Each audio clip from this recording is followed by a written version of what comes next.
Welcome, ladies and gentlemen, to another episode of Ultima Final Fantasy, the ultimate Final Fantasy podcast. I am your host, Caleb Schweiss. I am Joseph DeGolier. And today, we are going to be reviewing Theatrhythm Final Fantasy Curtain Call. We both knocked it out. You knocked it out a few weeks ago. I finished it like 2 or 3 days back. But we are done. We reached the 20,000 Rhythmia, and we fought and defeated very easily, I will say, Chaos, to complete the game's campaign. We did. Yeah, it was something else. I'll tell you that. We also are working on other Final Fantasy games. I am... Joe's a little ahead, but I am in Mystic Quest, and right now I'm in the gigantic tree area, which is massive. This game's areas are insane. Really? Yeah, I think so. I don't think they're as big as the old Final Fantasy games. I think they're big, but they're not, like, huge. I don't know. I guess the big difference between this game and the old games, like 1 and 2, is that the world map is basically non-existent. You just have like a little grid that you can follow, and you run into areas that are battlegrounds, and then you go to the specific zones. And you know exactly where to go next, because you can't go anywhere until something's open up, and then it goes straight to the next place. Yeah, pretty much. That's helpful from that point of view. Yeah, I beat Mystic Quest just a couple days after I beat Theatrhythm Curtain Call and Theatrhythm. And now I'm playing Final Fantasy, the Four Heroes of Light. And I've heard this game is very difficult. Last night I only had problems on like one boss, but I was able to beat him. And I've just been following a guide the whole time, just because I've been told and I read that this is a very difficult game. So I was like, I'm just going to make sure that I'm as prepped as I can be. So I have been shamelessly following a guide in Final Fantasy The Four Heroes of Light, and I am 1/3 of the way through that guide. There are 33 sections of the guide, and I'm on section 11. So I'm about 1/3 of the way, I think. But this one's a longer game than Mystic Quest. Mystic Quest is a short game. Yeah, I think I'm like 14 hours in or something like that. Yeah, and it sounds like you're near the end, like maybe 4 hours left. Okay. Yeah, I think you could beat it in a good afternoon if you wanted to. It's not like a super difficult game or anything, so you can beat it pretty easy. So, guys, send us your Mystic Quest questions and reviews if you so desire. Did we ever put any out for Curtain Call? No, but people they basically asked us questions for both games when they asked us questions for the first Theatrhythm. So we'll just kind of skim through those and find the ones that were actually for this game. Okay. Yeah, we could try to do that. Yeah. Perfect. Well, yeah, so I'm a game ahead. Schweiss, I'm gonna hit our deadline for sure. There's no doubt in my mind. This has become now, like I said last week, priority number 2. And that being the case, I have now fucking plowed. I think, what did I tell you last time? Because I looked at it.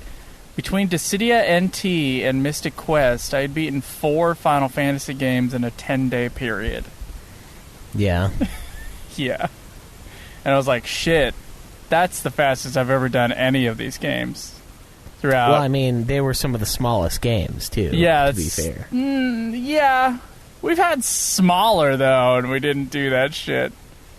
We would just be like, oh, this week it's Dark Lord, next week is My Life as a King, you know? Well, those still took longer than these last 3 have. In terms of days, I think My Life as Dark Lord was like 7 hours, right? Or something like that? No, I think it was longer than that, because we got stuck, remember? I mean, it wasn't a long game. I'd have to listen to it again. They weren't long, but I don't know.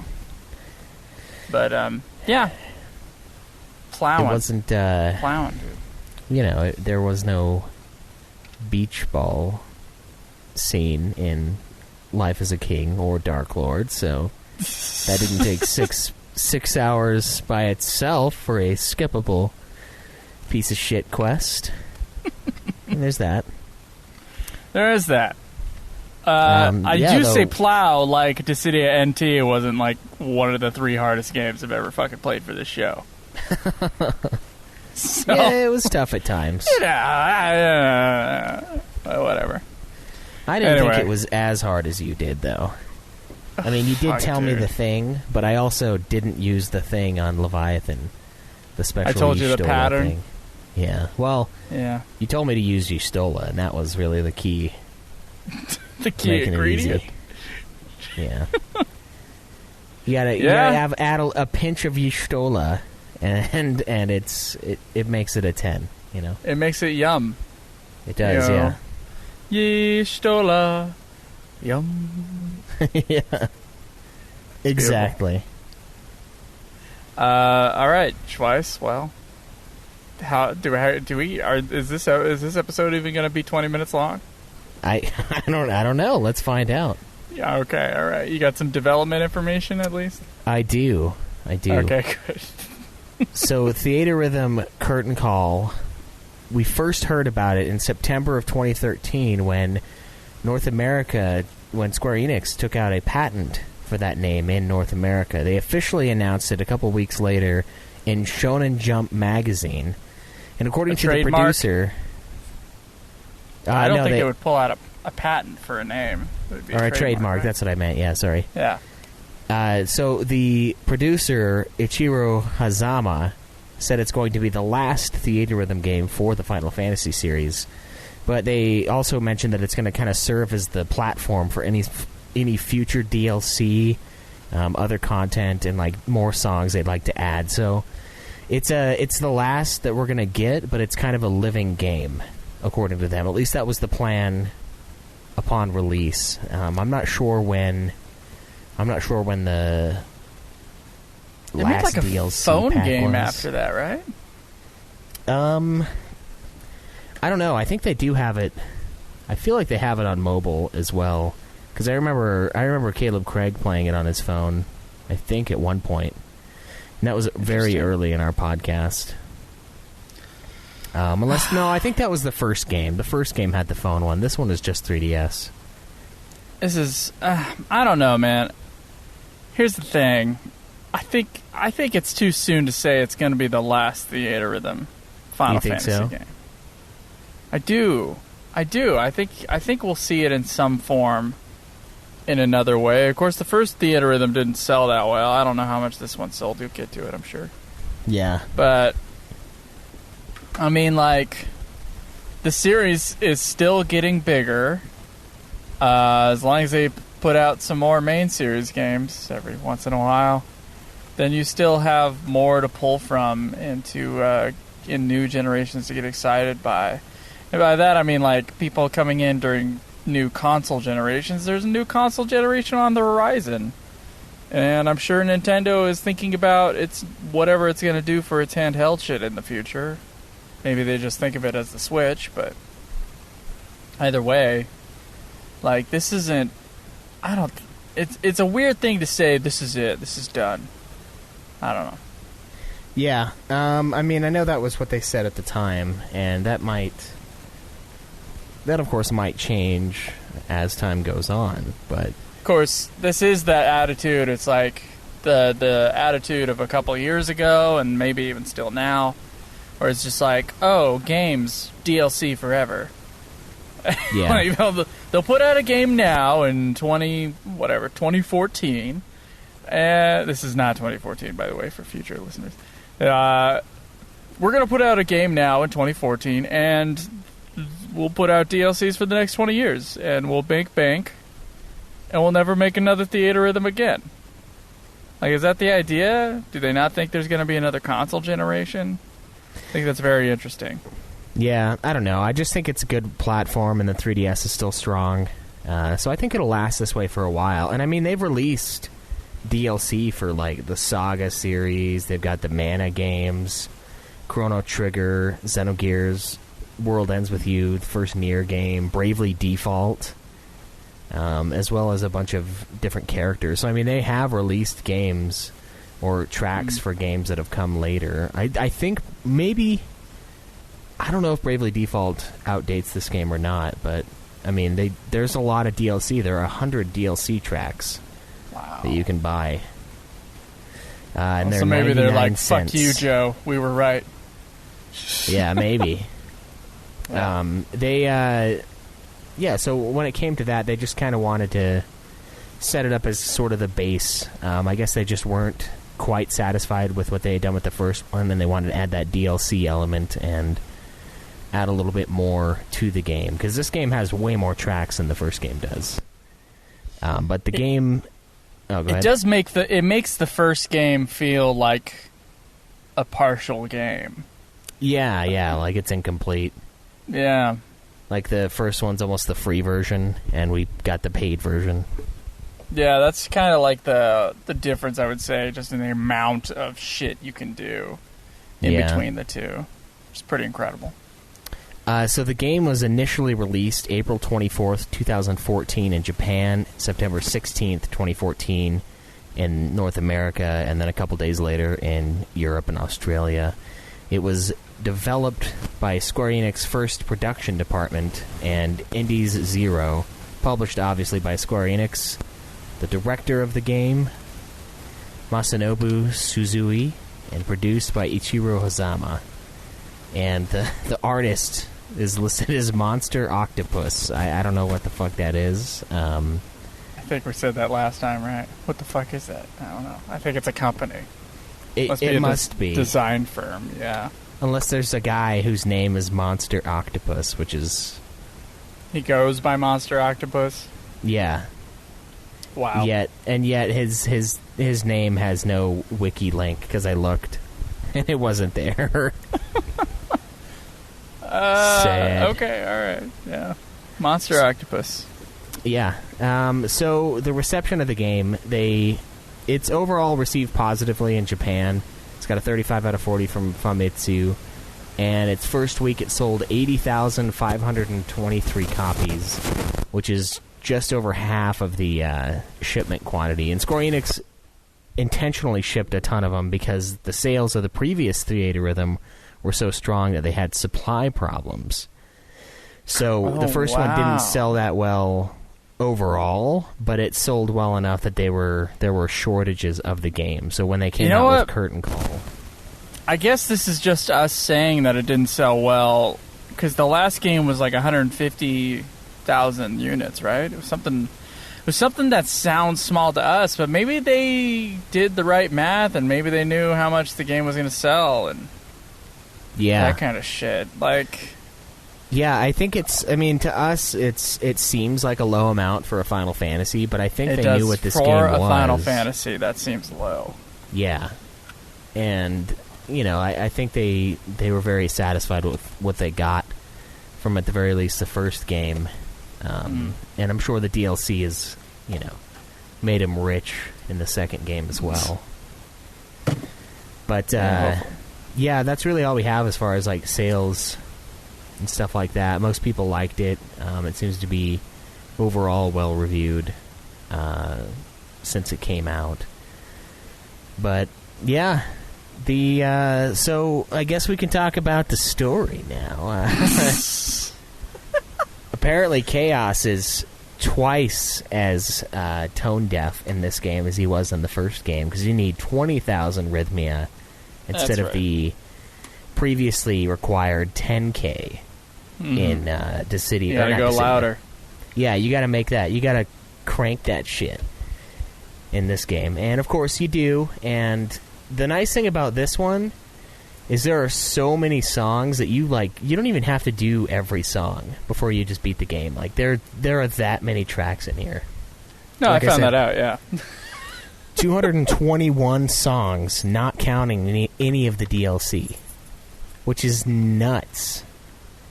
It's a lot of songs. You think that, like, you can... Fuck, dude. And you know what? They're full-on tracks. The first game had... Well, okay. Keep going about story. I'll remember to bring that up. Okay. So same exact story setup. It's Chaos and Cosmos fighting, and you have to basically defeat Chaos through the power of music. And you just play the tracks. You unlock characters as you go along, and you defeat them at the end of the day. And the game's like, "Oh, cool! Now go have more fun. Get more with me." And that's about it. There's like no story in these things, honestly. It just takes the same structure as the Dissidia games and just does a very, very brief and light version of that. Mm-hmm.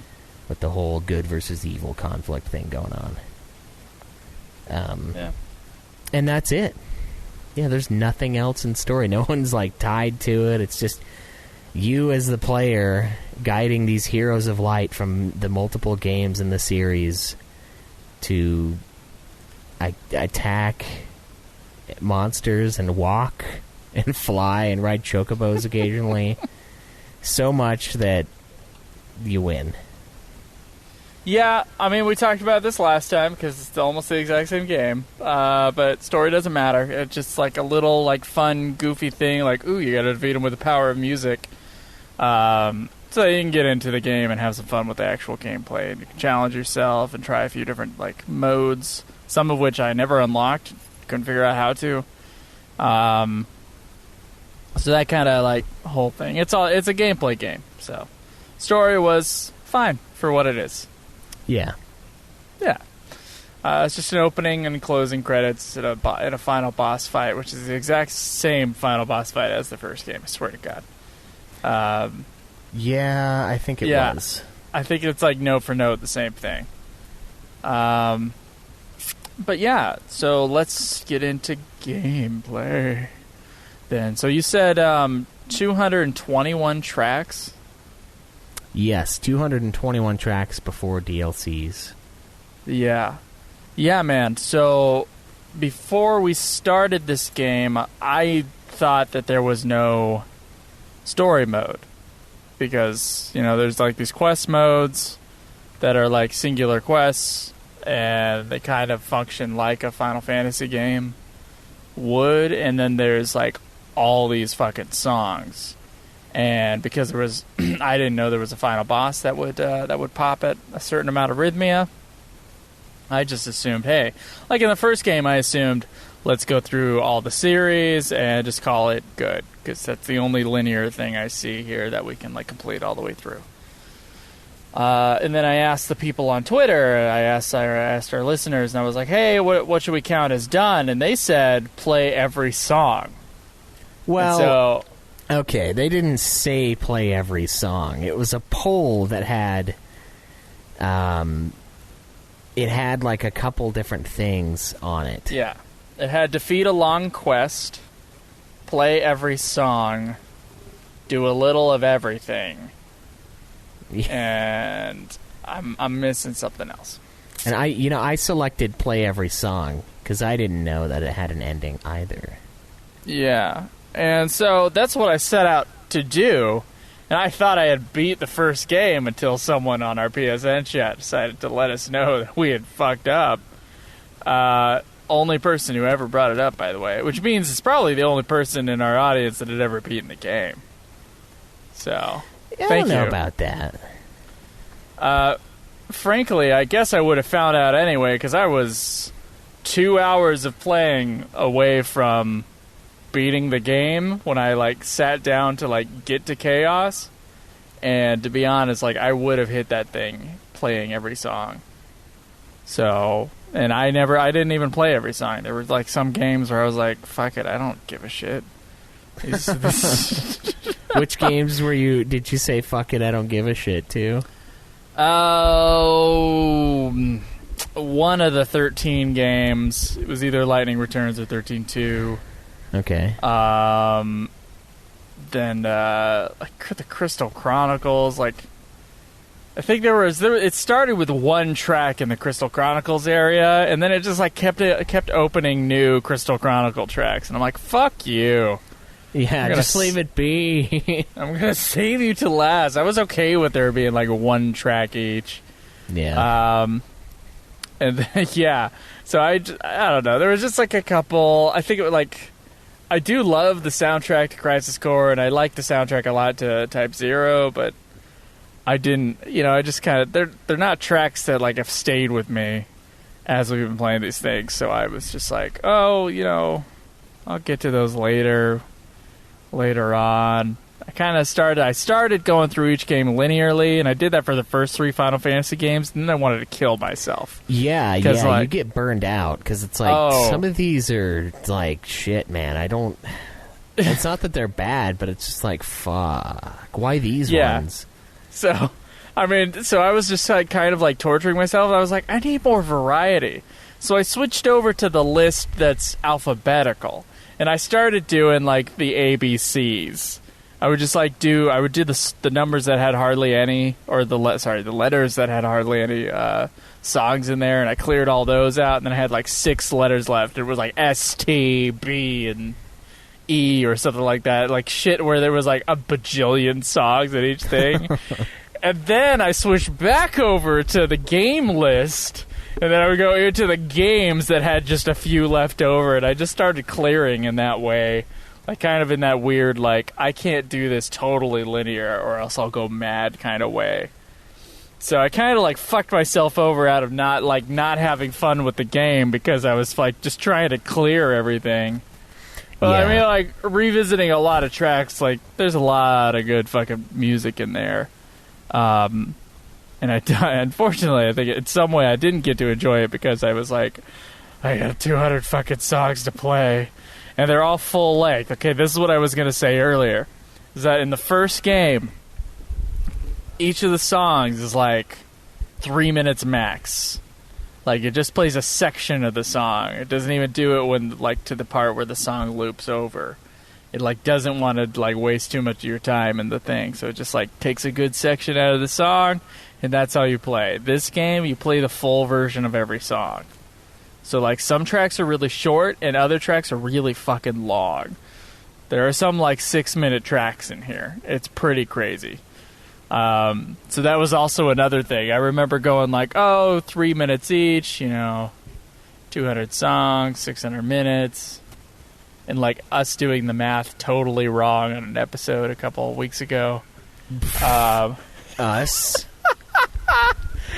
And I was like, fucking, I'll be done in 6 hours or something like that. I think it ended up being like 11 hours, right? Or what was the yours was time? 11:32 and mine was 11:49. Yeah, so there you go. That's how long it takes to beat this game, guys. Somewhere in between 11:32 and 11:49. Yeah, and if you don't do it that quick, you're shit. Yeah, that's right.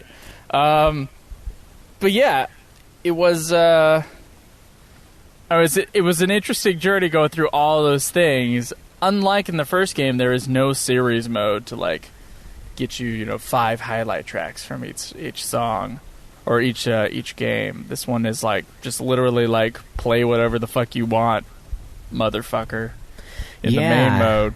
Yeah, I liked that a lot, actually. I enjoyed that. I like the layout of this game more, because this game accepts what it is, The other game was like, let's make him play some of the other stuff to get to the treasures, and this one's like, just go have fun, play whatever you want. or try to beat every single song, blow your fucking brains out while you're at it. Nah, I'm kidding. It wasn't that bad. I did, however, once again, I become extremely nearsighted when I play this game for too long. And you know what? It's not happening with 4 Heroes of Light. It's literally like the mode that my eyes have to adjust to like be ready for those fucking lines of color to come on the side of the screen. Like whatever like thing my eyes are doing to like focus on those, it like doesn't want to adjust out of. These games are bad for your vision. They're just bad for it. Look up after playing Theatrhythm. Guys, I am now looking at. Sorry to distract you. I'm once again recording in my car. There's literally like 30 fucking bicyclists that are just passing me. Listen to this. Okay. All right. So hopefully. Oh my God! There's another group of them. What the fuck is going on? There's like a bicycle club. There's no like. Get back in your car, Joe. It's a gang. And one of these guys is on like an 8-foot-tall bicycle. What the fuck is this? What do they get on like meetup.com? And they were like, guys, let's fucking go down 23rd Street. All of us fucking awesome bicyclists. They're not even bikers. They're fucking bicycle gangs. What the fuck is happening? Okay, all right. That was... Guys, I've never... All right, sorry. Usually there's like some kind of like official race and like fucking like there's cones and shit. You can't drive on certain roads. Like I get that, but like getting 80 fucking strangers together to ride bicycles through LA, that's the weirdest fucking thing I've ever seen. Yeah, that's pretty strange. All right, back to Theatrhythm. Now, so that kind of like list method I think is really awesome, and had I been playing this casually, I would have enjoyed it more. And my eyes probably wouldn't have burned out as much because I would have just been like, oh, because this game is one of those you just pick up and you listen to some Final Fantasy stuff. It's on the side of your thing. It's definitely a better game in that respect of revisiting the series in a kind of lighthearted way than the first game. Although I think the first game does a very good job of it. Yeah. But yeah, there's that mode where you just play whatever the fucking songs you want, and instead of being a challenge mode like there was in the first game, the difficulty tiers are just part of the songs. Like, the song list. So you go into the song and you pick your difficulty and then you try that thing. When in the first game, there was the series mode, and then outside of the series mode, you could replay those songs just in harder difficulties. Right. So, yeah. And then you get to see all your scores, and then you get approved to Schweiss. So last week, you said there was no double S or triple S mode in the first game. Now, I don't know if there's a triple S mode, but I know there's a double S mode, and I took a picture of it, and I sent it to you, just to tell you. That in the first game, there's a double S mode. In this game, there is a triple S mode. I triple S'd one song on easy. I double S'd quite a few songs on expert. But ultimate mode, I think I only cleared a couple songs on ultimate mode. I don't even remember what they are at this point. How did you do? I know I got multiple triple S's on not ultimate, but I don't know why they call. I feel like the expert mode is like too easy to be called expert mode, you know? Like, because when I'm trying to tell people, it really is, which one, I'm like, oh wait a minute, no, not that one, it's the other one, and then like it's an odd name, but expert mode is the medium mode. Yeah, like, yeah. That's kind of the way to play the game, in my opinion. I think that's like the perfect balance of notes and just having enough time to react to what's going on around you. So personally, that's what I preferred to play. I think I was able to pass a couple of tracks in fucking the hyper mode here. Let me pull it up here real quick. So I've got a bunch of double S's in the game. I think I got... I wish you could like sort it by how well you did, you know what I mean? Oh, that'd be cool, yeah. I got triple S in Sunlit Waterscape on Expert and an A on Ultimate.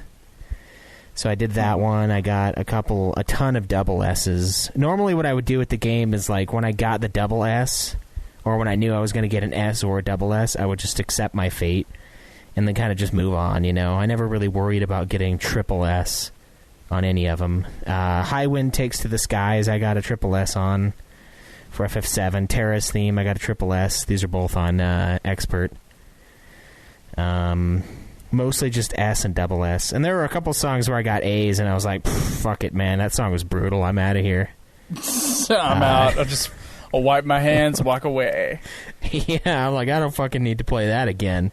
But yeah, for the most part, it's pretty easy to get an S. All you need to do is not pretty much not miss anything to get a triple S at least. And most of them have to be critical hits, which is like hitting the note right in the center of your the little node or note hole. Criticals. And I think you can get like a couple of greats, which is like the next thing down. I was kind of doing it like you were, though, where I was playing through each of the series. I was like, all right, let's do it. FF1, FF2, and then I got done with 2, and I was like, this is a lot. Like, there's like, and it keeps unlocking tracks and shit, and I'm like, fuck, dude. Like, man, there's so many fucking songs for each of these goddamn games, and there's like 20 games. So I decided that I was just going to have fun with it.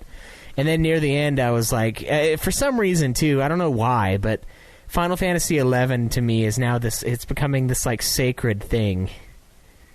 And so I chose Shantoto again in this game, and like 11 was one of the games where I went through each and every one of the tracks. And it's a great soundtrack. Like, don't get me wrong, that's one of the more solid ones in this game.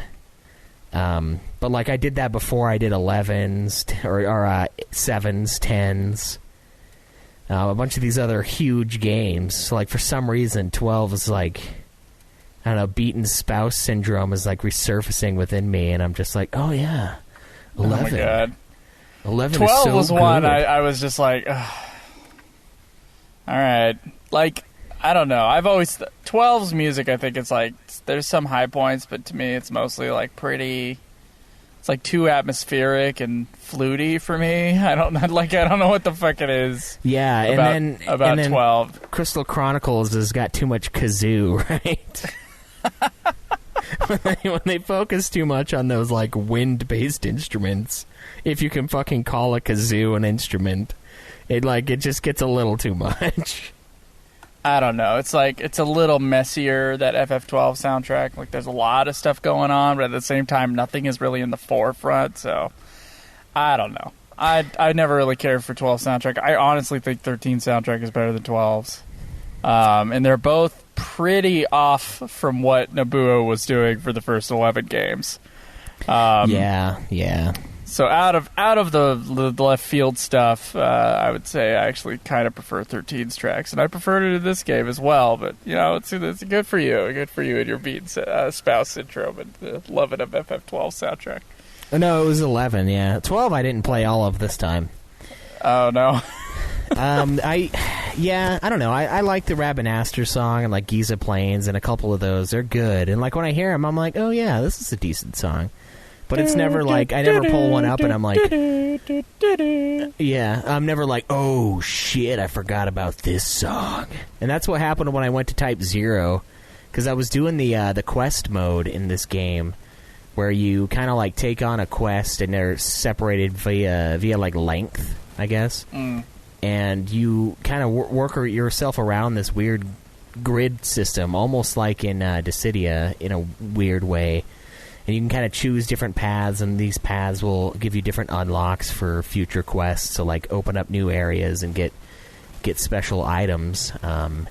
When I was doing those, I found a line that was like just clogged with Type 0 stuff, and I was like, wow, Type 0 has some pretty sweet fucking songs in it. You know, and so I enjoyed that, and I enjoyed rediscovering those. Which is funny, because like most of these games I played way longer ago than Type 0. But I'm rediscovering Type 0. Yeah, but I didn't remember the Type 0 stuff the first time. So maybe it's not as good as I think it is. I was just like, I don't know. It is funny. I don't think there was the Bastok theme in 11, right? No, good. Because, like, dude, that's the weakest fucking theme. I think they played Ronfair and Sandoria. Yeah, it's got... So we've got Ronfair, Gustaberg, which is an area, Saruta Baruta, Selbina. So some of those are towns, but I kind of wish they would have had all of the nation tracks, Except for Bastock's is the worst one. Bastock is the worst one. Because when we got to a new area in 11, we were like, wow, the music is fucking awesome here. Then we got back to Bastock, and it's like... Yeah. Back home, it's just like, what is this shit?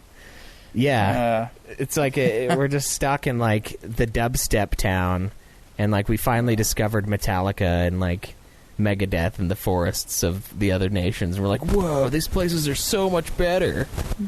I love our highbrow music tastes, really, exactly, just showing themselves off here. We're going from dubstep to heavy metal. That's right. It would have been better if you'd, like, said Mozart, but, like, to emphasize the difference between the two. It's like from one heavy music to another heavy music that's different but better. Well, Mozart can be heavy, too, though. Yeah, I guess. Yeah, he has his moments, for sure. Yeah. He's no Beethoven or Wagner, but... well, no. In terms of heavy, but... Yeah, he's got his moments. So, yeah, yeah, there was a lot of revisiting going, yeah, just like in the first game. Only more so, because there's way more tracks. But, yeah, I don't suggest going through this game like going through one game at a time. It really is, like, fucking debilitating. Like, because then you're just thinking about tracks in other games that you love, and you're in, like, some, like the third battle track for fucking Final Fantasy III, and you're like, was there even a difference between the second battle track and the third battle track? I don't know.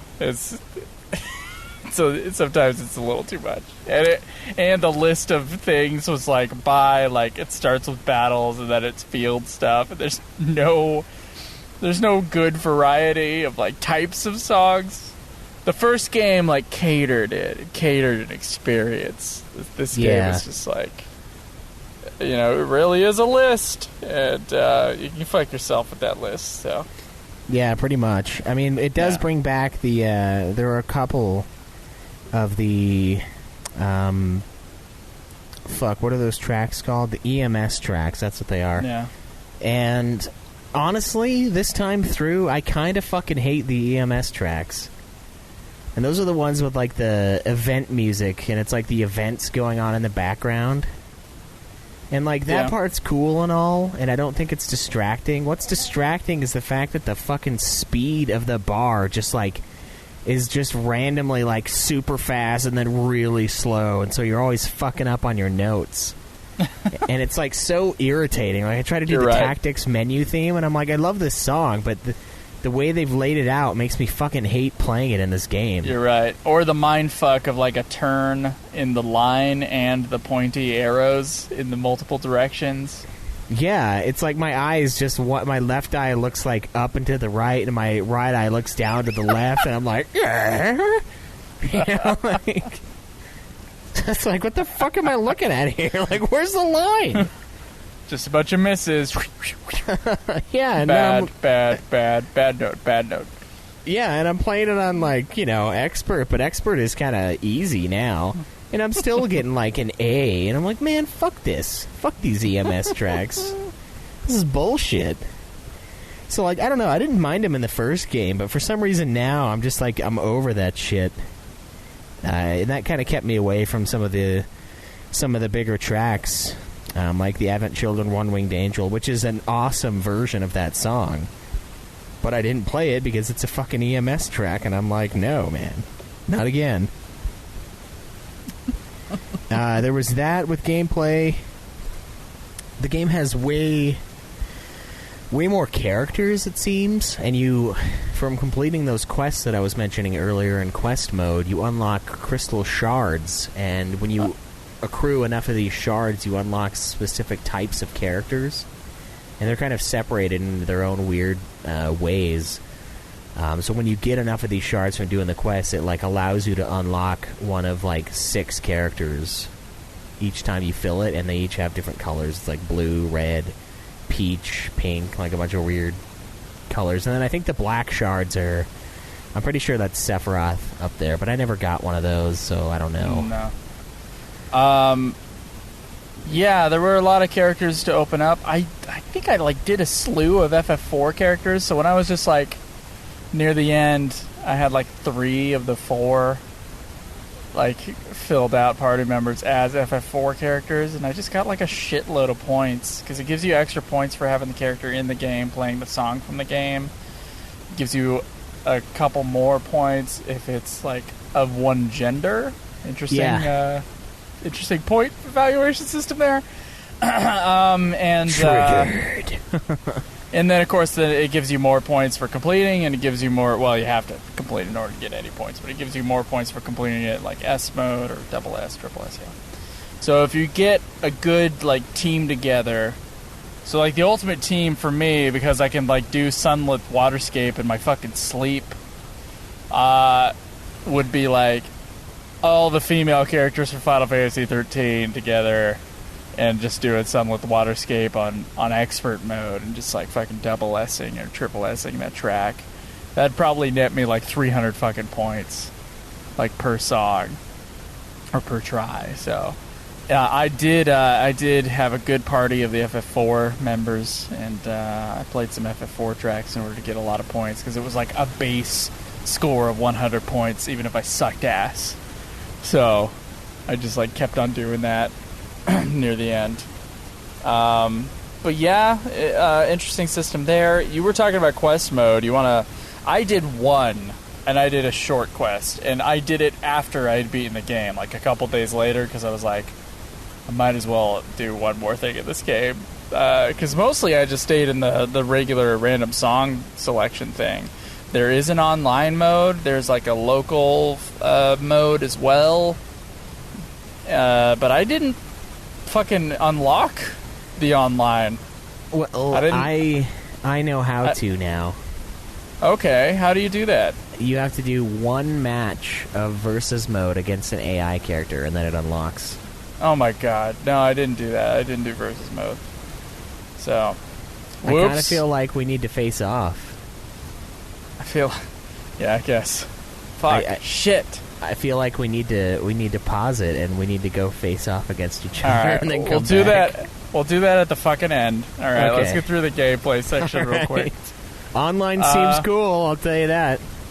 So there is an online mode. I just can't unlock it. And then yeah, there's the quest medley mode. And you can open up a short, a medium, and a long quest, and you're basically playing a Final Fantasy. Dude. Yeah. Is that right? Yeah, how you pretty describe much. it? Because you did a lot of these. Yeah, I did. I think I unlocked 13 of them, and I finished 10 or 11, something like that. And it's pretty similar to what you're doing in the normal game. I mean, you've got a little map laid out, and you can choose different paths, and certain paths have certain songs on them. And there's boss battles when you fight certain bosses. You'll find checkpoints. You'll find new items, new crystals, new equipment and stuff like that as you go throughout the dungeon. And then at the very end is the dungeon boss, and you fight him in the same manner you do all the boss battles when you're just going through the list.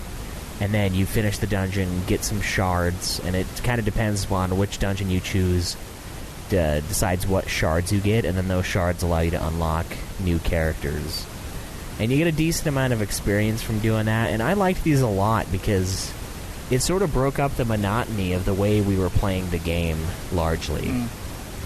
Because we were both kind of playing it in this way where we go through each of the game's tracks, because it's I don't know, we need a lot of points, why not go through each of the games, We like these games, we like the soundtracks, and doing that is fine, but it gets really repetitive, and that's where I like the quest mode. It kind of breaks that up a little bit, and it makes you play things that you might not have played on your own volition or whatever. It brings you to these tracks that you might have forgotten about, because when you're going through, after you get sick of, we both did this, after we got sick of doing the just quest medley, or no, the song mode, the regular mode, we just started doing our favorite tracks, and it's hard to remember or think of like all the tracks you really like in these games because there are just so many good tracks, you know.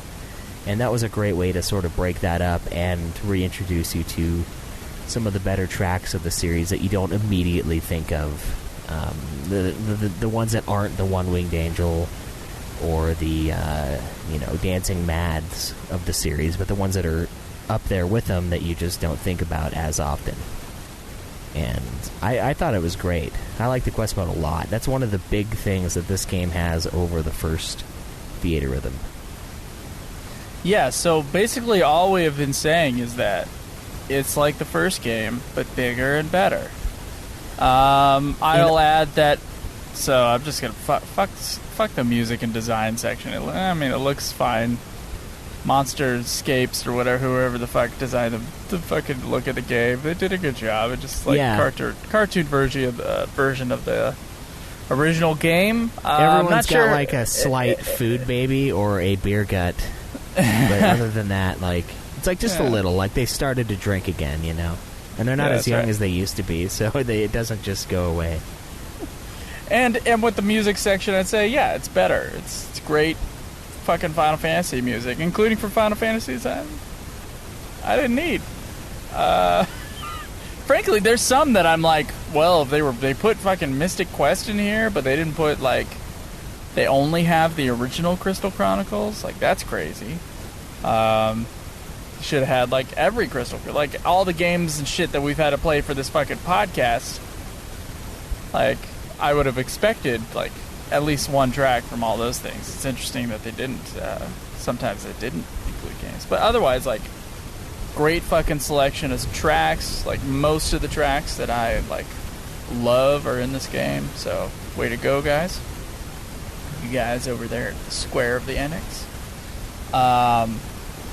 But yeah, last week I talked about the one negative aspect between, or the one negative with this game and the last game. And I was talking about the green notes.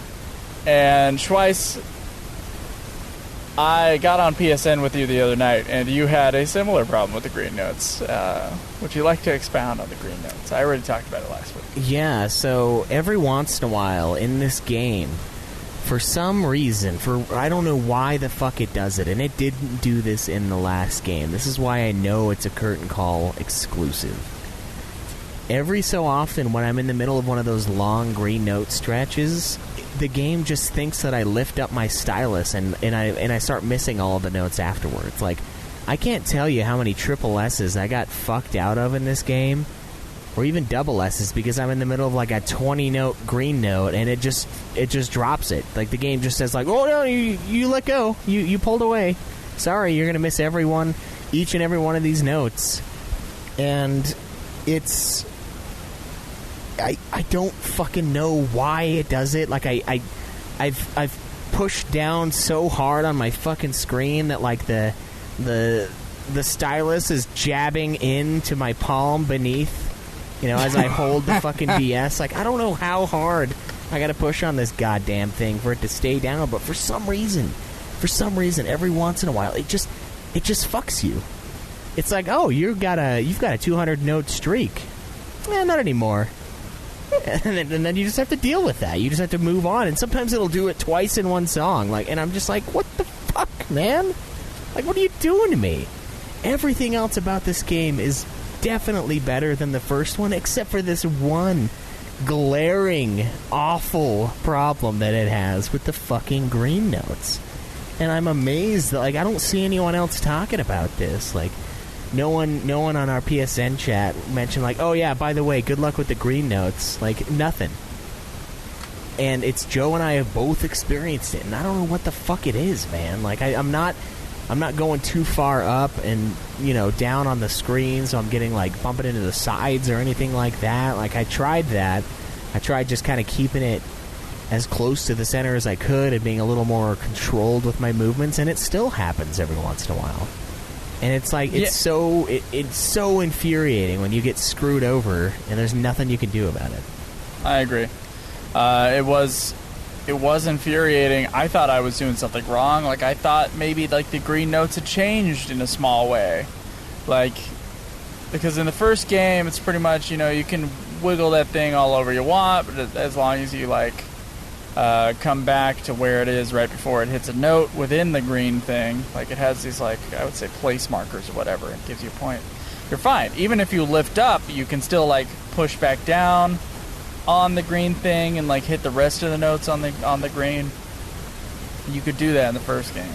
In this game, it doesn't give you that option, and it's telling you that you lifted up on it when, I swear to God, I did not. So I'm with you on that one.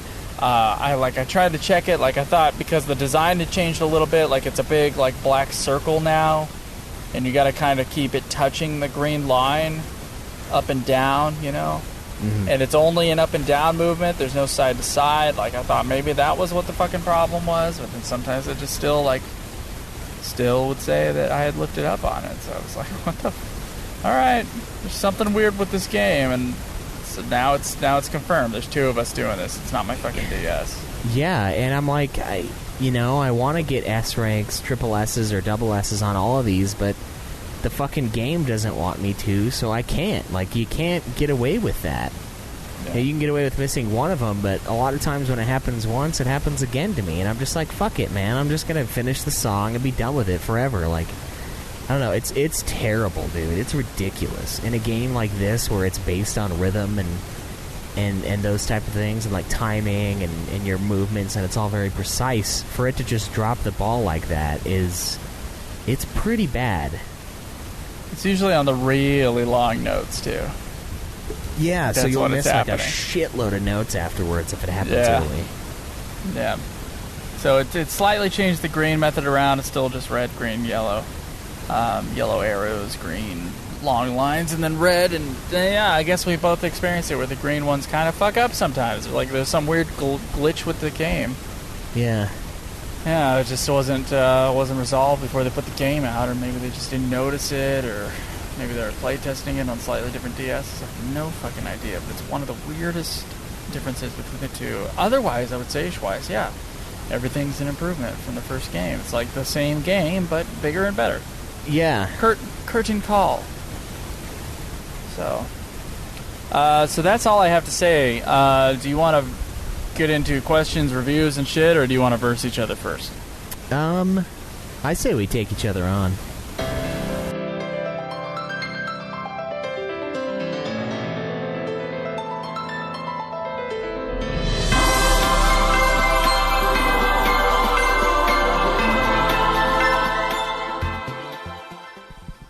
Alright, so Joe and I are finally ready to do an online battle. It's been about a 45-minute excursion to unlock said online battle. We'll talk about it later. Fuck. I can't do this. There's too many things going on. Too much noise. I'm hearing your game. I'm hearing my game. I'm going to turn up my game as soon as we fucking start, so get on that shit. Yeah, we're on the versus screen. It's going boop, boop, boop, boop, boop, boop. Yeah, what's it saying? Waiting for your response? Found an opponent to battle. Would you like to battle against Husk? Oh, okay. And then I press, yeah. So I'm going to press select now. All right. I've chosen Joe as my opponent. Oh, ooh, shit. We get to choose, fuck. Huh? Oh, fuck.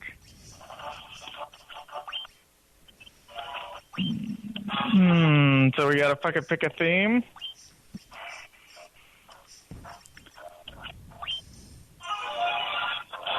Alright. I've chosen... Favorite battle theme? Do 10. I'm pressing 10. Oh, that's funny. Mine was from 10, I don't know too. what it made you... Oh, you fuck, Otherworld? Yeah. Alright, hold on. Alright, let's do this.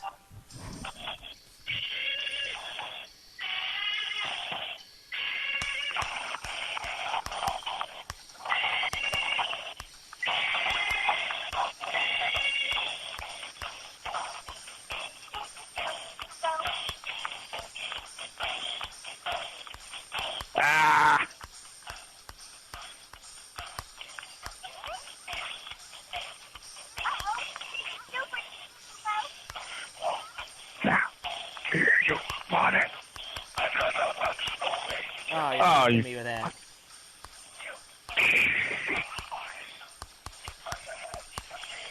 Ah!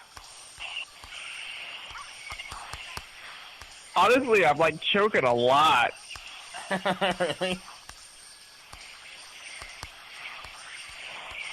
Fucking versus mode has some fucking crazy fucking visual thingy. It's like a fuck you.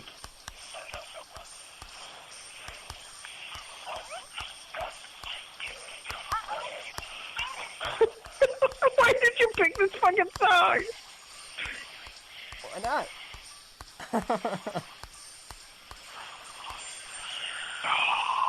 Fuck.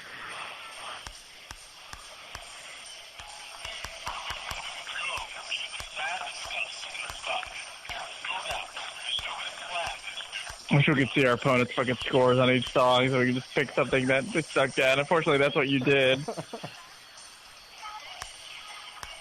I think I had like a B on this thing or an A.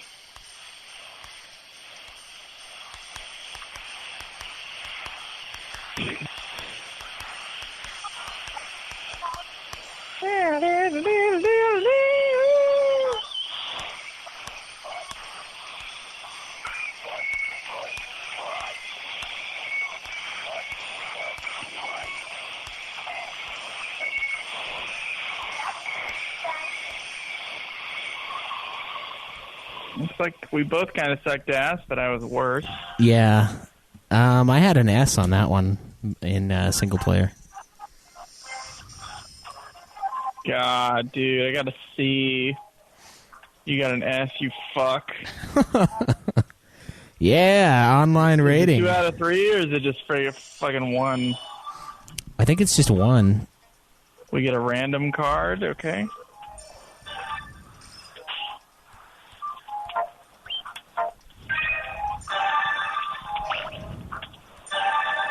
Yeah, the winner of these gets 2 cards. Wow. And you get your solo card. And I guess when we exchange the Profi cards, we unlock stuff that way too, is what it was saying.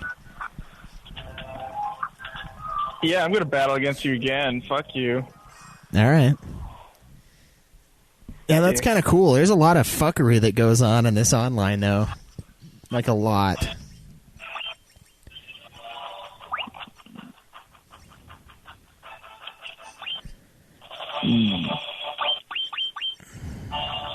Let's see, what are we gonna hit Joe with?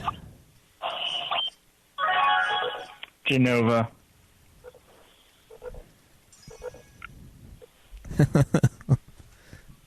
What'd you pick, you fucker? Yeah. I don't know if I played this one. I don't think I did.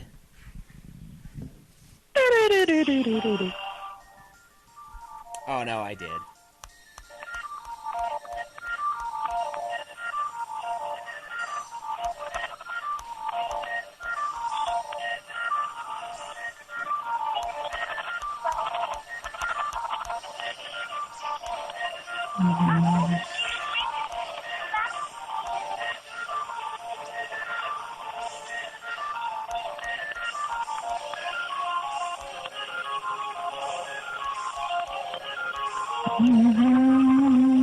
I'm not talking now. I'm concentrating, you fucker.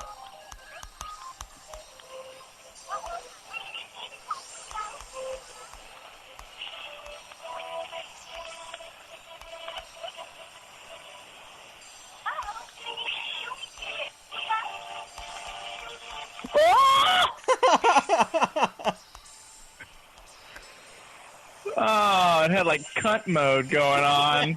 You couldn't see anything.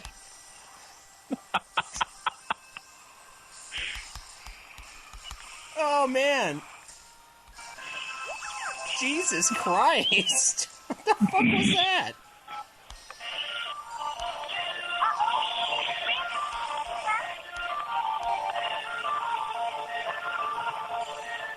Ah, shut up, Koopo. Oh, I don't like these, dude. We're gonna have to describe this later. Really fucking fucks with my shit.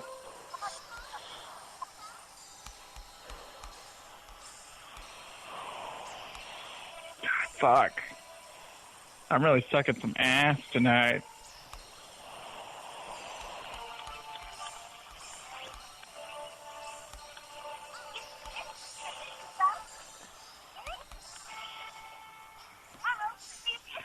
Alright, you fucking won. 2 out of 3, so fuck.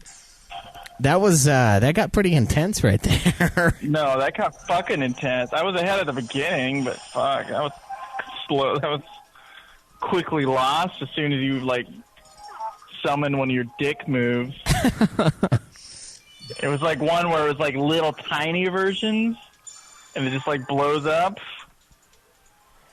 Oh man, don't like that mode. The one that got me is when it like scrunched all of the notes together, but I had to still play them with the beat, and so I just like I waited and hit them when I thought I was supposed to. That's it. No, I'm not battling again. Congratulations, Schweiss. You got fucking like 2 million more points than me on both. God, talk about some fucking inflation. I know. Point inflation. Millions of points. Yeah. All right. I'm gonna go back in my car to record the rest of this fucking podcast. Okay, that was your live feed of our first and second versus mode matches. All right. Well, I mean that was fun. It took us a long time to get it figured out because it's like a million. I don't know if process. it was. I don't know if it was 45 minutes of setup fun. Yeah. But to be fair, guys, you have to go on parental controls. We had to try at least like 16 different things. So first off, you got to have the things that we tried, and I don't know which one triggered it. It's like parental controls in the Wii menu, turning on all permissions.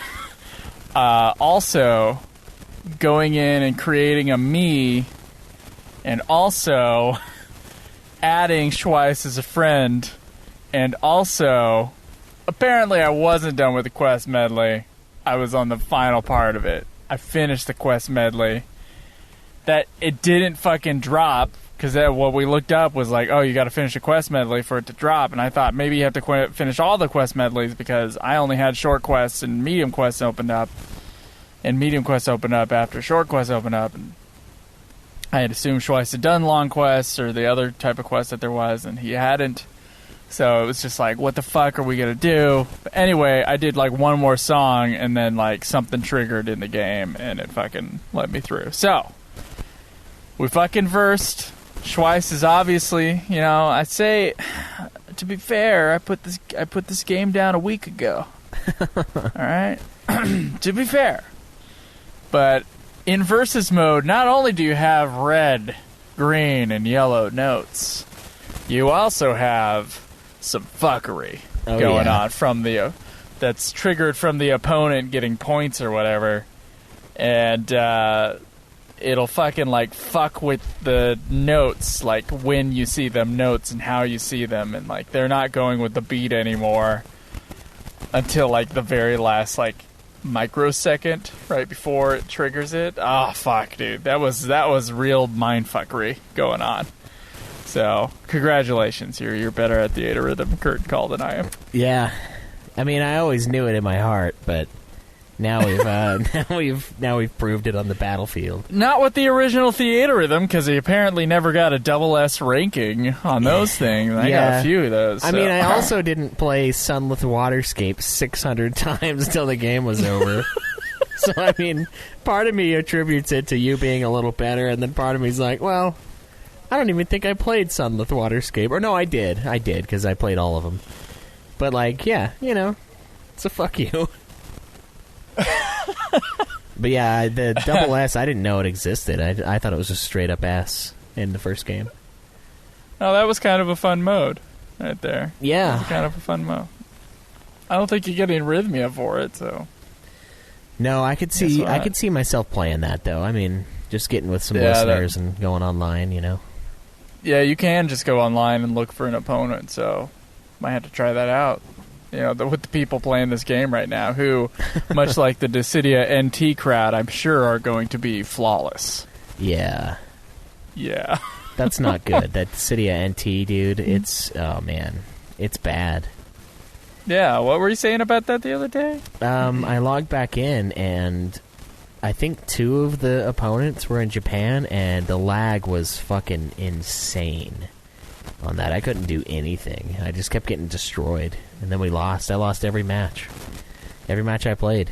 It was I played like 4 matches online, and I lost all of them. I don't know how I'm So gonna it never do it never triggered the AI? It did a few times, but then it started triggering. It triggered AI and then real people as well, and that was bad. And then you were triggered? Yeah, exactly. Yeah. Well, then you could just, like, go after the AI. Fucking mow them down. I mean, technically, yeah, you could, but I don't think that's what my teammates did, so we lost.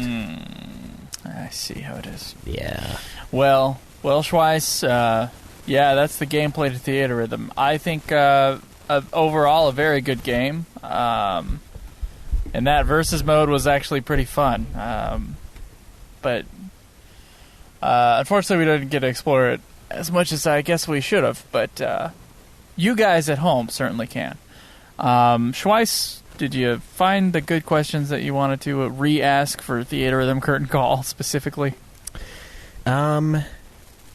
Yeah, I mean, we can always re-answer the total play time. We already did that, though, 11:49 and 32.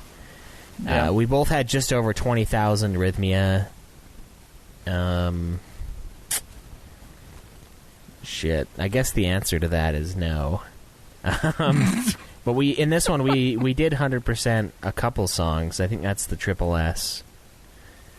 So we did that a few times. But that was never on Ultimate. It was always Expert. Never. There's also, you get criticals, like, there's certain, like, runs of notes, and, like, each song is, like, split up into, like, 10 parts, I guess. And, like, you have to, like, perfect those parts, and then the song goes to 100%. So, yeah, I've 100%ed a few songs. Yeah. You just have to play them a few times and, like, get critical runs in each part of the song at least once. And you'll 100% the song and get a good Rhythmia boost. So yeah. That's what that is. What characters did you use the most while you were playing? My perfect team, or the high-level team that I just put on to face Schweiss with, was Titus, Cloud, Terra, and Lightning. So there you go. That was the one I used most of the time until I found out about the boosts with the genders and the game characters. Yeah. I did Warrior of Light, Cecil, the dude from 2, Furion, and then the 4th character was always my, like, rotating door character, and depending on which game's tracks I decided to plow through at the time, I would choose someone from that game as the 4th character. So Fran, I think, is my highest one. She's like level 61 or something like that, and the other 3 are level 99s. So those are the ones I used the most, and then I would just kind of trade out. I had Chantoto and a bunch of other people when it came time to play the 11 tracks, just to make it a little bit more point oriented. Yes, game of points. Yeah. Yeah, there you go. Any other questions? Not really. I mean, it's just the same ones before. Like, what any songs you think should have been omitted? I don't think so. I feel like there were some that were missing, though. Like, I feel that Yang's theme would have been amazing to play in FF4, and like I think the FF4 tracks were kind of lacking in this game. Whatever ones are missing, I am sure, are in the DLC. Yeah, I mean, I know you unlock more songs as you go along too. I don't know what the max is for this game. I know in the other one it was like 45,000 to unlock every secret song. But I there were a few tracks in 4 that I was like, I would play more of the 4 ones if I had, if I had these ones. I thought Cosmo Canyon was awesome for 7. Yeah. That's a great fucking song. And, I don't know. I think this game is totally better than the first one, though, and that's... a lot of it's the track listing. There are just so many tracks to play. And it's tough to find a favorite, because sometimes those, like something like Sunlit Waterscape is pretty fun to play. You know what I mean? It's just like those long green notes, and when they function, it's a good old time. It's just nice and relaxed. Sunlit Waterscape's second half in Ultimate Mode is not fun to play. It's terrifying. Did you triple S it in Ultimate Mode? Oh, hell no. No. I barely passed it in Ultimate Mode. The fucking thing is, like, from basic to expert, it, like, goes from, like, kind of boring to fun. But expert to Ultimate Mode is, like, fun to fuck. Fuck this game. That's the difficulty level difference between the two. It's insane, actually, the difficulty difference. Difficulty difference is so incredibly, like, it's just like a canyon apart. It's so ridiculously split. Like, I'm surprised there's not like an intermediate level somewhere in there. Yeah, I know what you mean. Yeah. I was able to get an A on it in Ultimate, but it was pretty rough. And I think I got an A as well, but A's in Ultimate Mode are like, you survived. Yeah, you barely make it, basically. You barely made it. I thought I remembered seeing all S's on yours, but I guess it must have been easy and then or beginner and expert. But yeah, expert, it was beginner I don't and know, expert. man. I agree. Like, the Ultimate is kind of just masochistic, and some of those quests that I was doing, I would get to the end, and the end boss would be an Ultimate track, and I'm like, fuck, dude. I would just have to keep retrying it and just pray, just kind of spray and pray. I'm just fucking slashing at the screen with my little stylus, just like hoping to God I get close enough to the direction it wants in some of those parts. Jesus. And it reminds me of the Guitar Hero days, you know, people just spending hours and hours trying to master Through the Fire and Flames, you know, on expert and just getting down to like... yeah, all you hear is... It reminds me of that South Park where the kid is just like standing there with the pretend guitar, just playing it. Everyone's like, "Wow, oh, he's good." Yeah. You know, it reminds me of those days, and like that's the kind of dedication this game would require to do Ultimate all the way through. And I don't have that kind of shit for this. Like, it's fun to find one that I'm like, all right, I can probably do that and try it 3 or 4 times and survive, but I don't think I would make it a thing to kind of go through and get Schweiss, them all on Ultimate. This is a tangent here, but I want to think for a second. I want to dwell for a second on the fact that Rock Band and Guitar Hero had a 4-year run of being the most popular video game ever. And everybody had the fucking plastic guitars and the little drum set. Mm-hmm. And then it fucking stopped. And it was just gone. Just fucking it was there, it was huge, and it was gone. And so anybody who was a gamer at that point remembers the fucking clinky clackety of the guitar. But my God, just after, no one's gonna know what the fuck that is. Yeah, pretty much, yeah. Because it just fucking fell off the face of the earth. And we're talking 25 million units of sales for just Guitar Hero. That's a lot. There are only 6 of those with the band exclusive ones. That's insane. They put them out every 4 fucking months. Yeah. That Guitar Hero Metallica was a joy, I'll tell you that.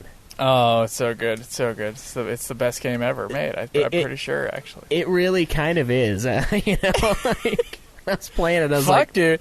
There's nothing else. I might have to go get it. I might have to get a fucking PS3 Guitar Hero thing. Get that fucking Guitar Hero Metallica. Shit, dude. You can listen to Death Magnetic in a normal sounding way. It's not I guess. super compressed. It's not compressed. Yeah, the sound quality is it's technically better in Guitar Hero Metallica than it is on the album. Yeah, we have to hear the whoops and whoos and hollers and shit.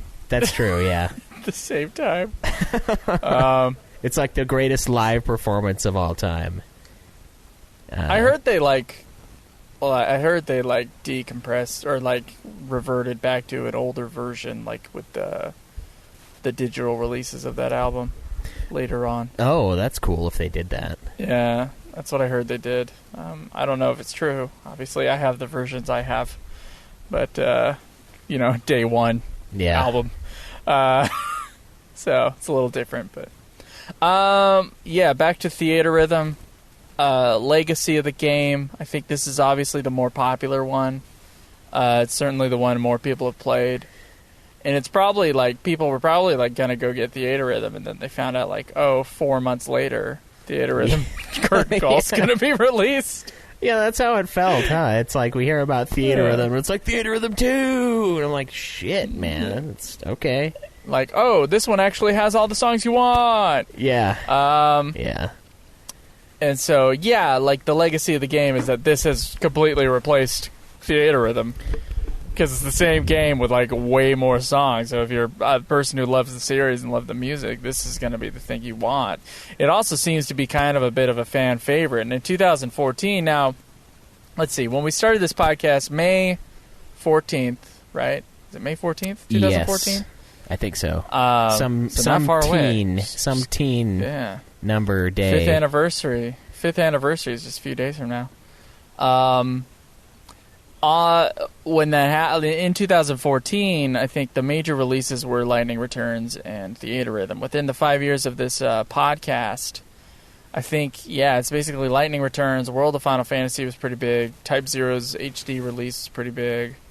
And then Final Fantasy 15, of course. And then, like, the 2 expansions that we got for 14 as well. And the final expansion for 11. Like, I'd say those are, like, the big games of the last 5 years for the Final Fantasy series. Obviously, 15 being the standout. But it's funny that in the year 2014... And they probably had about the same amount of sales, I'm guessing. Did you ever give me a final sales figure or just the 1 week sales figure? No, they didn't really have any as far as overall sales. It just kind of told us that they ran through half of their stock this time, and they intentionally had a bigger amount on hand because they ran out the first time. So, I mean, it seems like it obviously did well enough the first time. It's interesting. Lightning Returns, I think, sold 500,000 copies. And this game, I think, if it was 80,000 in the first week, I'm gonna guess it was probably like 3 times. It's probably around the same amount, right? 500,000. Probably, yeah. Yeah. So it's just as popular as the biggest what would be the biggest Final Fantasy release that year, but obviously Lightning Returns kind of flopped compared to the other 213 games. Because it was like the first one sold 6 million, the second one sold like 2 million, and then the third one sold like 500,000. It was like pretty consistently just like a good chunk less to the game before it with the 13 series. But on our first ever award show for UFF, this game outvoted Lightning Returns as the best Final Fantasy release of 2014. Yeah. And we were floored by that. Really just like, what the fuck? Really? But I kind of get it. If you're not on the 13 bandwagon and you're listening to a podcast that's fucking going through all the old Final Fantasies, you're probably gonna you're probably gonna be with the curtain call. That's probably gonna be slightly more on the favorite side of things, you know? Yeah, it's interesting. Yeah. So I guess video game charts, so VG charts. It's kind of a site that sort of guesses. It estimates sales. It's got this one at like 400,000. So 0.41 million is the estimate, and I don't know how accurate they are. But Lightning Returns is about 800,000. Okay. So that's a large Final Fantasy. You know, like it's not a huge sales Final Fantasy. No, that's a big game, but that's not a large Final Fantasy. It's a big game, but it's not a big game. You know what I'm saying? Oh, I know man. it was a disappointment, though. Oh, yeah, it's got a 66 out of 100 in it for Metacritic. Well, they didn't know how good that gameplay was. I mean, come on. Honestly, like, Lightning Returns music is not as good as the other ones. Lightning Returns visuals are bad, honestly, for, like, what system it's on. Like, its story is not good. The ending is ridiculous. But that fucking gameplay, man. Yeah. Really is fucking... It is so good. Yeah. I still think it's probably the most fun to play Final Fantasy game. Like, that battle system is top notch Final Fantasy. It just happens to be with one of the worst fucking stories in one of the worst trilogies, story-wise at least, in the series history. Yeah, every fucking game retcons the previous game. Yeah, they just pretend it didn't happen. Like 13-2, Lightning's like everyone forgot where Lightning was, and I was like, she was standing right next to you. What do you mean? Oh, where's this is really Lightning? funny. You could make an argument that 13 retcons Final Fantasy 12 as well. It's just being Final Fantasy. It's like goes, hold on. Victory theme? No. None of that shit. Airship? Fuck no. None of that shit. We're not traveling on any world map. No, we're not. No. So in a kind of way, 13 was also a retconner of the series, but not really. Obviously, that's the misuse of that word, but 13.2 retcons 13, 13.3 just like goes, fuck the other two games. Let's go to Earth. Yeah, Jesus. In God. a way, retconning both Spirits Within and Final Fantasy IV as well. And Final Fantasy VII, possibly. And possibly Final Fantasy VII. What a retcon. Ridiculous. What a retcon. Retconning Earth.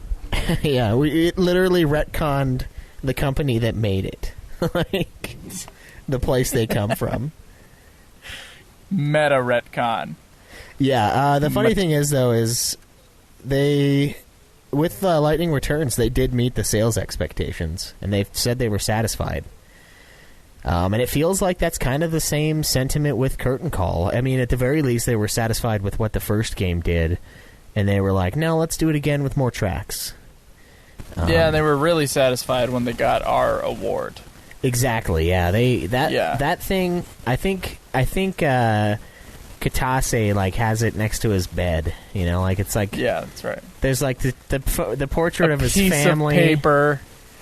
The portrait of his family, like some ancient family heirloom, and then UFF Podcast Awards, Best Final Fantasy Release, 2014. Like, handwritten, sent to him. On a piece of notebook paper. With a dick on the other side. With a dick in the margins. Oh, yeah. It's his fucking prized possession right there. Oh, all right.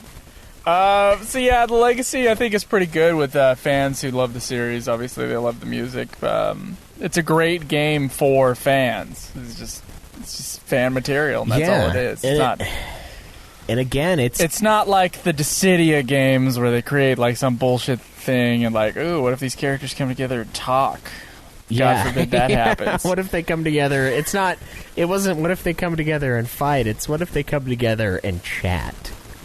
Yeah, that's like fan masturbation. This is like, just give us what we want, man. Yeah. It gave us that. It did, and it's so nice to have these at the end of the weekly run of podcasts, like the end of the Final Fantasy run, you know?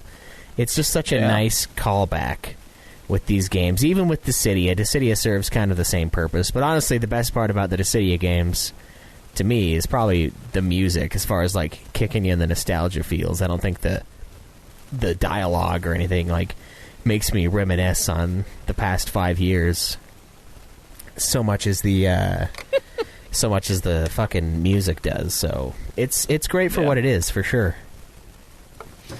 Yeah. So we kind of already got reviews last time. If you want to hear, some people reviewed both games on the last podcast, which was just about the original Theatrhythm. So if you want to listen to that, go back to that episode and hear some of our listeners review the game.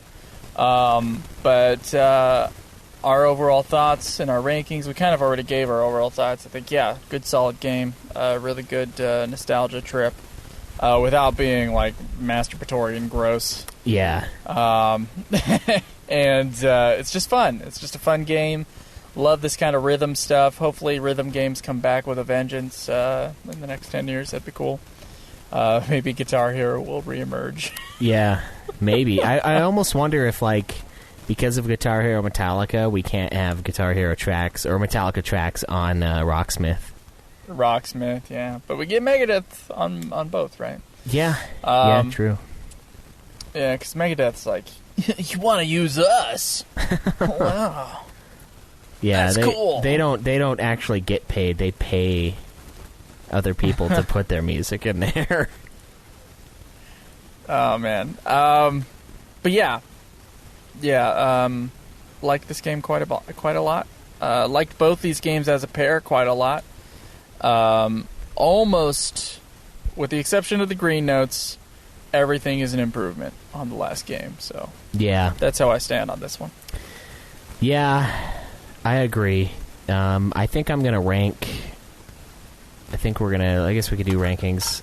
I think I'm gonna do this one as number one, but it's a close fight. Like, they're both really good games, and the green note is almost enough to take it underneath the first one, but there are just so many other songs, and the online is great, and, like, there's just more to this game. Quest mode is super fun. There's just enough more to make up for the fact that it occasionally slips a finger in your ass when you're having a good time. I almost forgot about the green note. I took it off my chest last week. It's not enough for me to, like... Sometimes it's just like, I don't know what the fuck happened. But outside of that weird... I will call it a glitch. Outside of that weird glitch that happens, is a pretty awesome fan game. And I really enjoyed it. I don't know, man. I might just keep that DS around and play around with it every once in a while. It's not too bad of a thing. Yeah, I kind of feel the same way. It's a game that I can see myself just casually playing, here and there. Yeah, so there we go. Thanks for listening to our review, guys. Any other final words, Schweiss? No, you should pick it up and tweet us. I want to add some people. Maybe play some of you guys when we get a chance. I posted my friend code, so if you see it on Twitter, you can just reply with yours, and we can add each other and get some of that going. I want to explore the online a little bit more. 2 matches were interesting, and I want to see what else it has to offer. There you go. Mystic Quest, Schweiss, do you think you'll beat it before next time? I think I'll beat it before I go to bed. Well, maybe not before I go to bed, but yes, it'll be done next time. Okay. Do you want to review it next time, or do you want a week in between where we can do like another 13 part and get some questions and talk about that FF7 remake trailer that dropped? It's up to you. I don't really care. We did not discuss this beforehand. This is real. This is real decision making right here on the podcast live. Yeah, I mean, I guess we could talk about FF7 now, the trailer. I mean, it's weird because we never do that, but like, I think we're totally going to review Mystic Quest next time. So we're either going to talk about it then or now, because we can't just let it sit for weeks. Okay. First off, we're going to put a place in the forum and a place on Twitter for you guys to give us your reviews and your questions for Mystic Quest. So please, if you play that game, even if you haven't, ask us questions. If you played the game, please review it for us, so that we can give you guys your voice and give it on the Mystic Quest episode. But also, forgive us while we go on a tangent about Final Fantasy VII Remake trailer. I will start with my opinion, Schweiss. Before next time, thank you guys. Theatrhythm curtain call review over. Now to current events. Final Fantasy VII remake trailer dropped. I was not aware that it had dropped for like 24 hours. Then Schweiss goes, "Have you seen that trailer yet?" And I'm like, "What trailer?" God. Like I didn't know at all. Like Star Wars happened a few weeks before, so like I can't imagine that there's anything that like I'm trailer wise. I'm going maybe Godzilla. I mean, that is a good trailer, but no. So yeah, I watched the trailer. I was surprised by how short it was because I got like a message going like, "Have you watched the trailer?" I was like ready for like something big. Then it was like some clips. Mr. T is in fact playing Barrett. Yeah. There are a lot of people mad about that too. But why? That's how it was in the original game. I know. Anyway. My thing is like, I'm like, if we keep, because it's like stereotypical, and I read a Kotaku article that was talking about how it's harmful, and I'm like, what about the stereotypical black men of the world? Like, eventually, if we keep not allowing them to have characters based off of them, how are they going to be represented? Like, and yeah, it's true to their original source. I don't know. Okay, so there's voice acting. It seems to be the same people that did, I think it's the same voices of Avid Children, at least it sounds the same. I haven't looked any of this up, I'm guessing here. Beautiful graphics, very PS4 era-y graphics. A lot of the attack, they gave us some attack animations that are familiar from the first game. And then they showed us the HUD. Mm-hmm.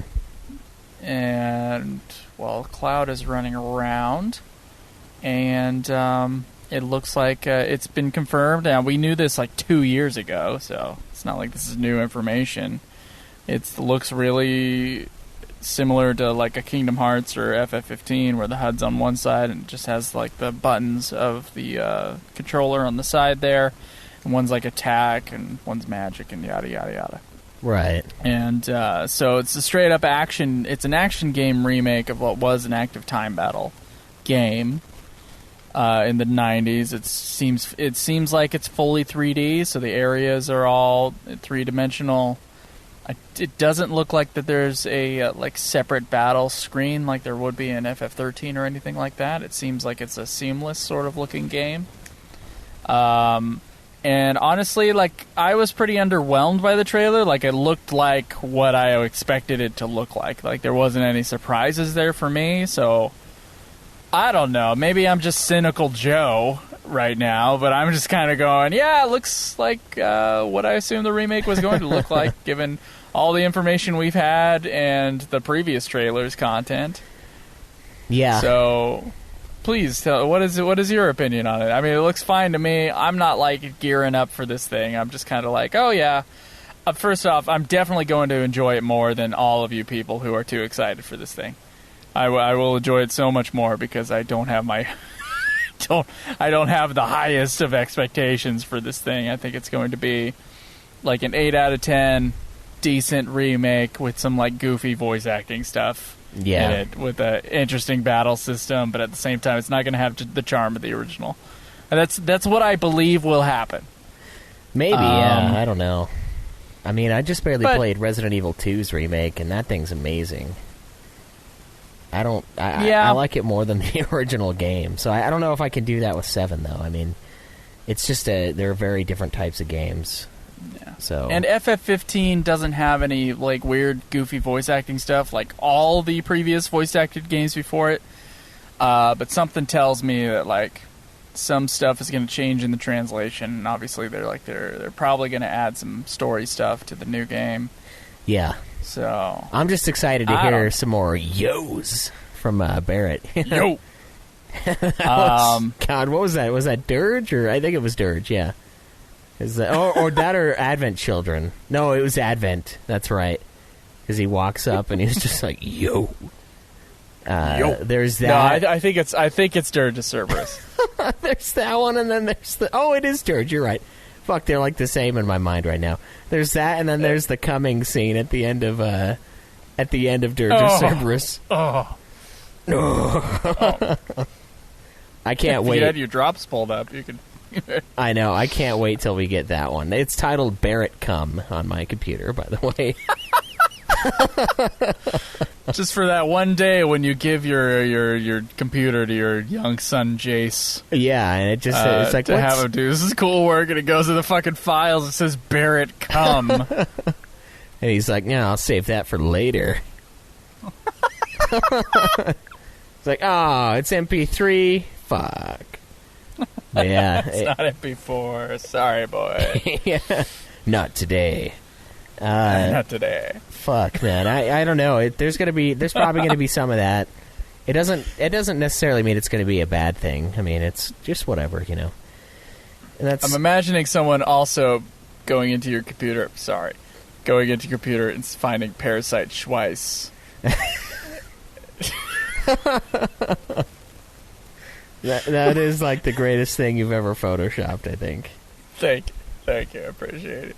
You should just make it your profile picture on Twitter. I probably should at this point. I remember that last night. I just like randomly remembered Parasite Schweiss, and I was like, fuck, that was funny. Yeah, I was laughing pretty hard when I came home when I saw that on my desktop. It looks so fucking close.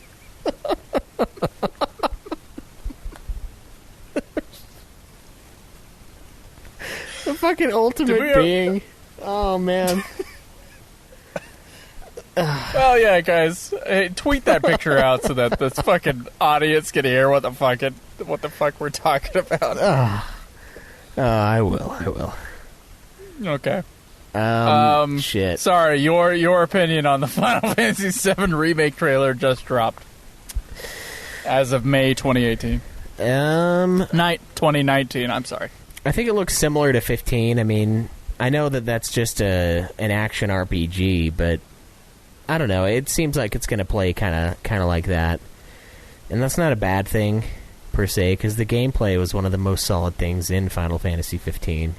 It did get a little repetitive around hour 70, but, you know, that's to be expected. Also, us playing Comrades made 15's gameplay shitty, and then I had to remember it wasn't this shitty. There's something wrong with Comrades. Yeah, Comrades is fucking... God, dude, Comrades is not great. No. And it's all grind, and it's not fun at all. The grind is just insufferable in that game. It's really just about finding someone online that's just grinding through a certain quest and just piggybacking off of them until you get super powered up. But there you go. I don't know. I think it looks fine. I mean, it's like you said, they've been talking about this for a while now, and everything that we saw was kind of what we've expected.